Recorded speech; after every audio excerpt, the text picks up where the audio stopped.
فقه الواقع هذا لفظ يردده العلماء والفقهاء ويردده الحركيون.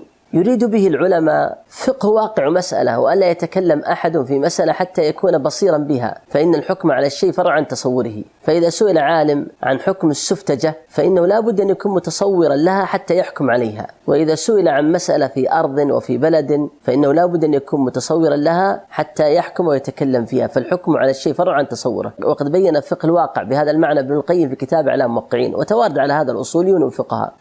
ولفقه الواقع معنى آخر عند الحركيين والحزبيين والإخوانيين وغيرهم، وهو تتبع الأخبار السياسة من المجلات والقنوات وغير ذلك، وحتى إنهم صاروا ينزلون نصوص الفقه وفضله على هذا الفقه المسمى فقه الواقع، وهو فقه مبتدع.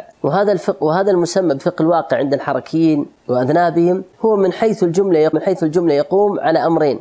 الأمر الأول نقل غير مصدق، فينقله الكفار والبدع والفساق، وكل يسيره ويجيره بما يوافق مصالح بلده، ومثل هذا غير مقبول. قال سبحانه: يا أيها الذين آمنوا جاءكم فاسق بنبأ فتبينوا. القسم الثاني تحليلات عقلية وهذه ظنون، وقد ثبت في البخاري عن أبي هريرة أن النبي صلى الله عليه وسلم قال: إياكم الظن فإن الظن أكذب الحديث. فهذا المسمى بفقه الواقع والذي أشغل به الشباب وذهبت أعمارهم هو من حيث الجملة يرجع إلى هذين الأمرين. فإذا تلفظ أحد بفقه الواقع فلا بد من التثبت، أيريد فقه الواقع عند العلماء ولا يحكم على مسألة بعد معرفة واقعها، أم يريد فقه الواقع عند الحركيين وأذنابهم؟